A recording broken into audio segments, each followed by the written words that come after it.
there's a way to make an entrance. This is my destiny. It was now a conspiracy of witches. Download Veely today.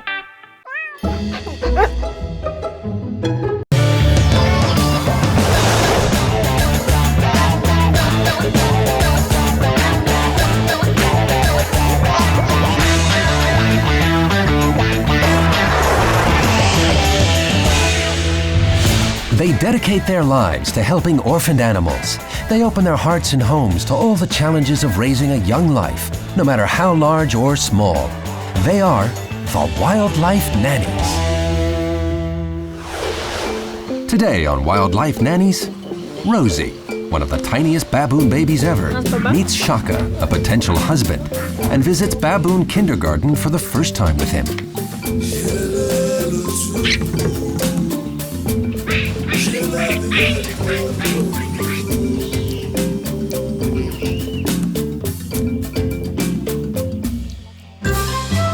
And Wombat Mater. This 4-month-old baby follows his keeper Sean everywhere. They're an inseparable team. Mater will take his first trip to the new nursery shortly. Will he find his independence on his journeys through the wildlife park?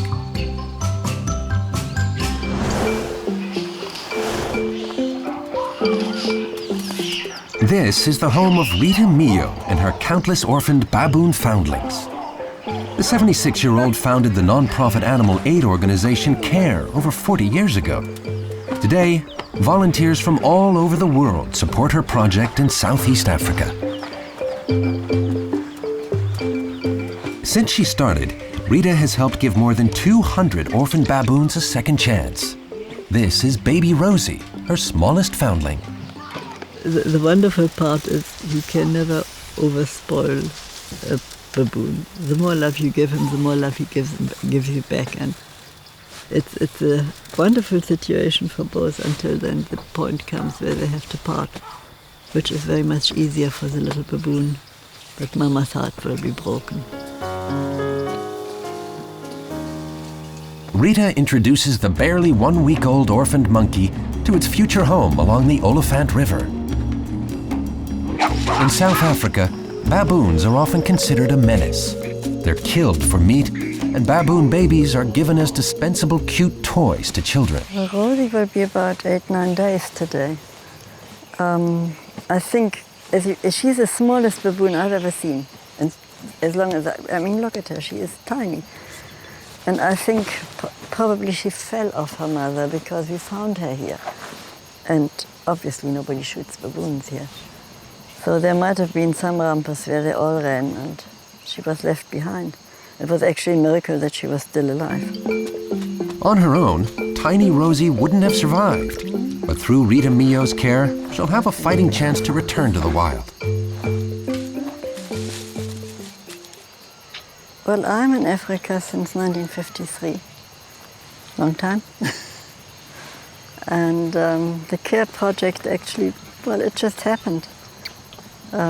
We specialized on the baboons because nobody really was prepared to do anything for them. At the time, I didn't really realize what I had to learn. Although Rita takes care of all sorts of foundling babies, baboons have a special place in her heart. They're very special to her because of their almost human qualities. When I started saying I want to put baboons back into the bush, everybody thought I was mad. Because people were under the impression I had to teach them what to eat. Now, if I would have to do that, it would have been madness, because you can't possibly do that. But they have such a pronounced instinct already that they're born with. They know what to eat and not to eat, and they are so adaptable to different situations, to different habitats. Rita's on her way to visit a friend who's been raising a male baboon baby for several days. Perhaps he can be a husband for her small Rosie.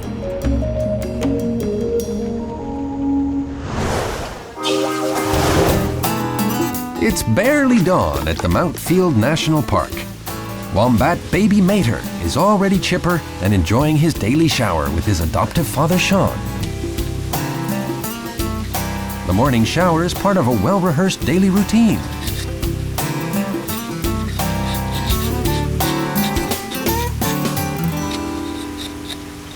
you raise young wombats, especially the males, they can get we call it wombat butt.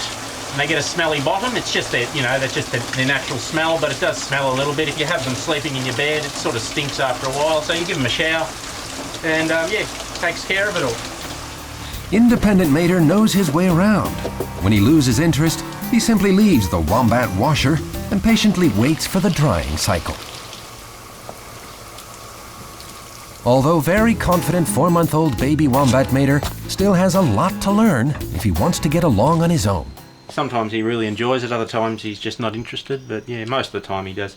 He's quite happy to have a shower. He's quite used to the warm water. Sometimes I just sit there with their head up in the air, taking the water coming out of the tap, just going all over their face. Mater really enjoys the drying off process. After a good rub down with a soft towel, he's ready to explore the wildlife park that Sean works in.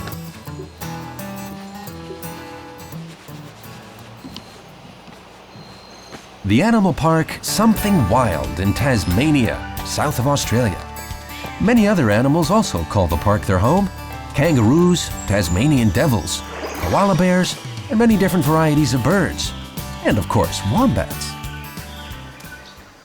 36-year-old animal caretaker Sean plays his role as adoptive father perfectly. It has 3 types of wombat, but in Tasmania we only have the common wombat.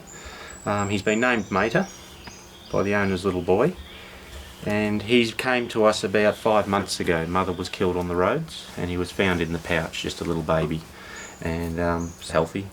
And when you raise little baby wombats, they're very affectionate babies. They just, in the wild, they're never far from mum. They're never more than like 4 inches away from mum. They're just basically always right next to her. It's the same when you hand raise them. It doesn't like to sit still very long. In the case of Mater, mother's pouch is replaced by a normal cloth sack. Just like in nature, Sean carries little Mater with him wherever he goes. Most wildlife carers are females, but there are male wildlife carers around. There just, seems to be more women, but I've always liked animals and that. And, before I moved to Tasmania, which was over 3 years ago, I never thought I'd be raising a wombat, so, and other numerous native animals. So it's, basically a dream come true for me. He's on 4 bottles a day now, and he's eating lots of solid food, grass and that as well, which is really good. So when we got him, he was under 1 kilo in weight. He's now over 1.5 kilos. So he's gaining quite well. He's quite healthy. Sean prepares Mater's milk bottles for later in the nursery. It's Mater's first time there, and this will be a very important test to see if Mater can socialize with other animals. A half-hour jeep ride through the bush takes Nanny Rita to her destination at the east end of the Cape, the lodge of her good friend Anne Leslie. We are visiting a friend of mine who is looking after a little baby boy. He was brought to us, I think mother shot. It was a very sad situation. And he is getting so spoiled here. You will not find another baboon so spoiled in South Africa. This is your girlfriend for future, your future wife. It'd be nice. Give her a kiss. Future husband Sharka doesn't seem too interested in his fiancée. Kiss the baby. They've been absolutely You heard lines, didn't you? crazy all night. He's the boss, without a doubt. And even after 3 children, I can't believe I've got someone wrapped around my finger like this, telling me what to do, me running around and jumping for him. And that's this little character. But he's had a tough life. He had a hard start and he was very sick. Yes, very sick. And I sat up with him night after night on a drip. No sleep. So I think he's taking advantage of that now.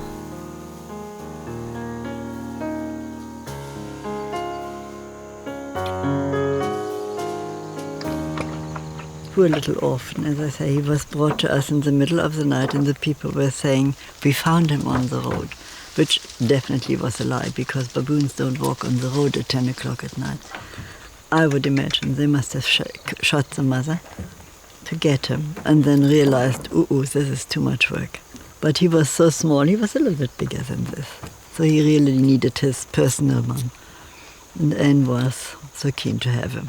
And so he got the most wonderful personal mum. I think she beats Madonna and Angelina Jolie.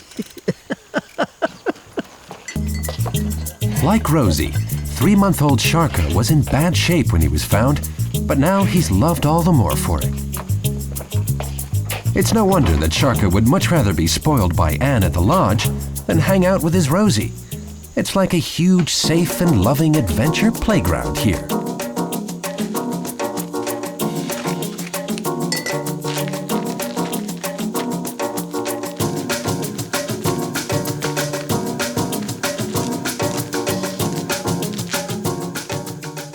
You fall in love very quickly with him.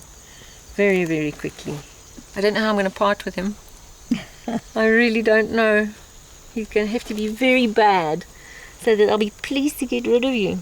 But it's going to be very difficult. I've resigned myself to the fact that I've got to do it, but it's not going to be easy. At least I can visit him. This afternoon, Sharka and Rita will visit Rita's kindergarten. But will spoiled Sharka be able to get along with other playmates? Animal nanny Sean is on his way to the nursery with baby Mater. We're going to the nursery inside the main building. We're introducing the Wombat to stage 2. Stage 1, Wombat lives with me, never too far, always on my side, comes home with me at night. Stage 2, we introduce it into the nursery. It starts to spend its day in the nursery by itself and with some of the other young animals that we're raising. Mater is not the only baby in the nursery. A Walla baby, sometimes also called Petamelon, is curious to make his acquaintance. Or perhaps he's only interested in his new playmate's milk bottle. Because he was a new baby, very scared, unfamiliar sounds, smells. Even though it's the proper milk for them, it's never as good as mum's milk. And so sometimes it takes a little bit of work to try and get him used to it. And after a couple of weeks of struggling to feed him, he just got used to it all and now he loves his bottle. Petamelons are extremely shy in the wild. This little one's a little wallaby called a Paddy Melon. Her name's Bop. And 4 months ago her mother was killed on the roads and she was found in the pouch and she was brought here to be raised by us, and it's her bottle feed straight after the Wombat. So she may be a little impatient and start jumping all over me trying to get to the milk. With Paddy Melons, they don't like other animals or each other very much. She likes me at the moment. At 2 kilos, that's when they leave mum in the wild, she'll hate me. But with a little coaxing and a little milk as bait, maybe the two of them will become friends after all.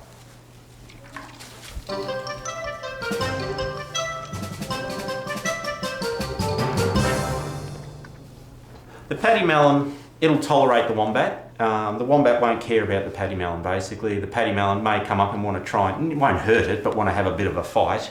And the Wombat, they just swing around, they have an armoured bottom and give it a whack with the bottom, and the Paddy Melon thinks, right, I've had enough. And that's as it should be, because these two would react the same way in nature. So for now, Mater is returned to his comfortable sack, because Sean has another stop planned.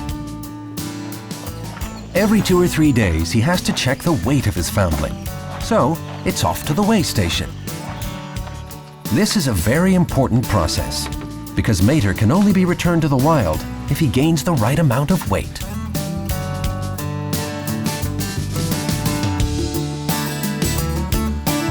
We're just going to weigh him, see how he's been gaining. We do this with all our young animals as they're growing up. Weighing's a real good sign of how they're going. You know, if they start losing weight, you know there's a problem. They shouldn't be losing weight. They should be staying the same, and of course increasing weight. We set the scales. Well, the towel seems familiar, but where's the shower?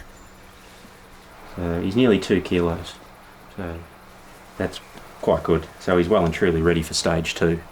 He's got the right temperament. He's gaining well. He's nice and healthy, and yeah, as you can see, he's quite feisty. With a clean bill of health, it's now high time to see if Mater can find new friends among his own kind at the zoo. Rosie and Sharka's arrival causes quite a commotion at the kindergarten. This group of about a dozen orphaned baboons has been put together by Rita and her volunteers. It's the vitally important second step on the long road to their release. Here, the social behavior of the baboons is observed, and Rita makes sure that they can all integrate into a clan without problems. I think he's got a lot to learn, especially if he's as spoiled as he is.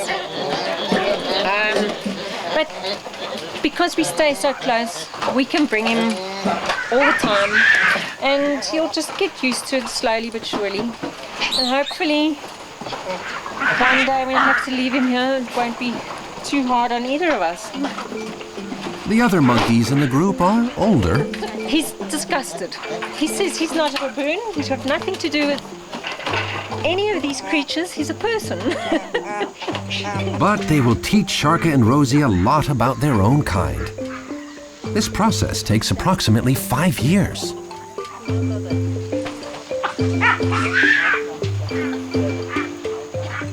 The next step is that the mothers stay out of it, but they're still baby class. They're still coming in to sleep at night for the simple reason, like, if they live in nature with the troops, they've got big ones to look after them. So when it gets dark, they are scared like human babies would be. So as long as they're not comfortable with it, we take them inside, and they've got cages where they sleep with their friends, and in the morning we take them out again. It's a lot of work. Our potential newlyweds have done all right on their first day. But for now, they've had enough of their new playmates. Rita, tell Rita where you've been. He's a little baboon, He's played with the babies. Rita and Leslie give their babies a bottle almost every hour. In the last years, Rita has coddled hundreds of baboon orphans, and this is all part of the love and attention she gives them. He's very hungry. He's been a busy boy. You see, the milk is actually the same stuff that you give human babies. We get it, thank goodness, donated by the manufacturer. And we go according to what is prescribed for human babies. Go, hey, are we having a win? Sean and Mater are on their way to visit 6-year-old Wombat Wongle. He's the oldest wombat in the park and has a life expectancy of 25 years in captivity. Hello, Wongle. But the reclusive Wongle isn't too thrilled by these unexpected visitors. Baby Mater is staying near his pouch, as if he realizes that he won't make friends among his own kind. Male wombats, very unsociable animals. If we were to put him down on the ground now, and he got sight of him or got a scent of him, he would kill him. Well, that's enough to get Mater scrambling for cover. Get out, fat boy. Their first wombat raised here in the sanctuary. As a youngster, he had the unfortunate accident when he was out eating grass, swallowing a spider. It bit him inside the throat. His throat closed over. He had to be resuscitated 3 times. The owners had pulled him through it. He survived, but because of his such a bad start in life, he's a rather small wombat for his age. But as you can see, he's quite healthy, he's quite aggressive, which is the way he should be. He'd like nothing more than to bite either of us. But because his stomach's not working properly, because of his bad start in life, he's not suitable for release. So we keep him in this nice large enclosure that's been built for him. Bad-tempered Wongle just wants to be left alone. But Sean knows how to pacify irate wombats like him. There is one little trick to calm a wombat down. Works very well on the young wombats, but sometimes you can still do it on the older wombats like Benny here. You just gently blow them on the nose and it'll send them to sleep sometimes. A born and bred wombat foster father like Sean has all sorts of tricks up his sleeve in order to keep his wombats happy and asleep.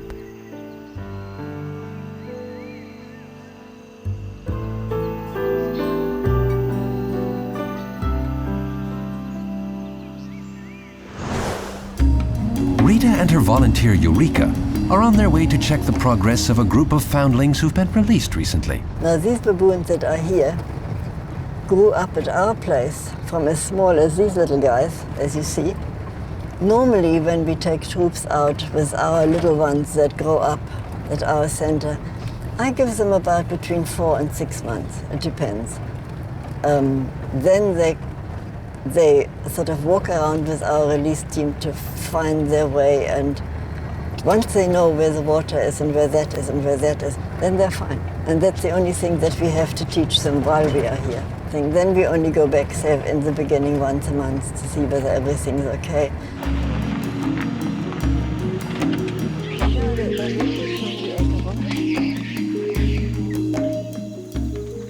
Wow, look, they're all coming. Where have you been, you guys? Hi, you guys. Hi, you guys. While with the clan, Rita and Eureka encounter Ranger Steve Monroe, who's made an unsettling discovery, a sling trap. Now, isn't that sad? These are being put out by people to get meat. And if he catches them, they go to jail. But now, how do you catch people in a thing like this? You keep this all nice together, hey? For the first few weeks, Rita or volunteers from her project keep a close eye on the newly released baboons to make sure that they don't fall prey to such deadly hunters, and that they assert themselves against other monkey clans. A careful study of baboon behavior has taught Rita a few tricks to make reintegration easier. We let them out in stages. First, of course, the alpha male will go and do his thing. If you let them out all in one bunch, they just go. Now, can you see us running up the mountains to find them again? What we do now is we keep a couple of them back, which we call the crawlers, because they cannot follow the troop. And when the others really decide to go, the crawlers call them back and say, hey, you've forgotten us. Once the outside guys know where they are, then we let the next one out and the next one. The freshly released baboons don't have offspring yet. Perhaps that's why they're so interested in little Rosie. But the baby still depends on Rita at this stage.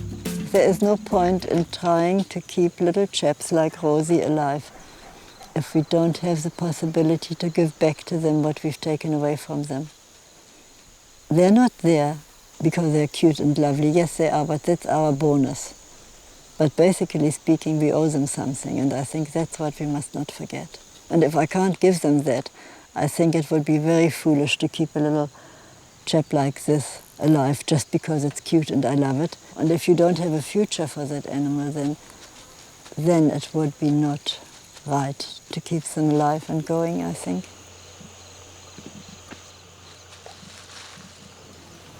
Oh, this is lovely. Without people like Rita, the baboon population could face extinction. But her work finally seems to be paying off. There's now a growing movement in South Africa to protect baboons and not to see them as an epidemic.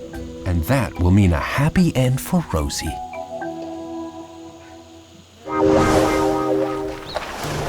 Nanny Sean and his 4-year-old son Joel have a very special surprise for little Mater. They want to reward him with a trip outside the animal park, an important step towards his reintegration into the wild. He would go back into the bag, yeah. But curiosity's definitely got the better of him here. But now he's going to actually go out and have a walk around. He's getting, this is his first time down this part of the sanctuary, so he's new smells, the river. Hopefully have a feed on some grass and that. I like it when they're He's following you. Yeah. Looks like Mater has finally found a new friend. He's sure not letting Joel out of his sight. With his help, Mater gets to explore exciting new territory along the river.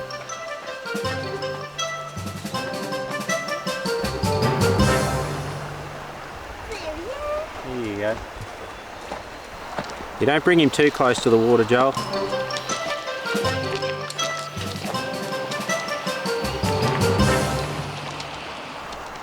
Yeah, no, he's only small. It'd be too cold for him and he wouldn't swim very well. Of course, it's most important not to neglect one's new playmate.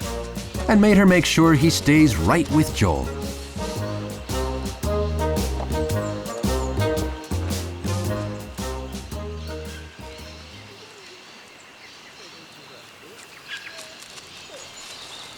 Yep, he's eating now, yeah. As they get bigger, not much bigger than this, you'll find a clump of grass and you can't pull it out. It's all stuck in the ground and yet they'll grab it with their teeth and rip it straight out, roots and all. And we can't pull it out with our hands. When they're about twice this size, they can start doing that. But they're very strong animals. If you don't have a wash. No. See if he goes in the bag. Why won't you throw me up to the rocks? Oh, we're not going to the rocks.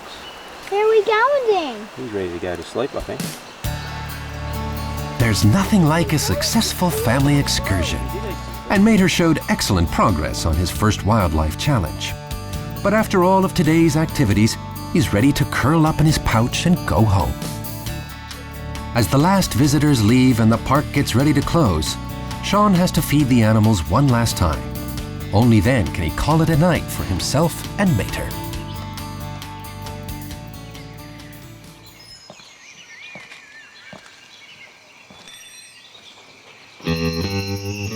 It's not far to the tin hut they call home in the middle of the park.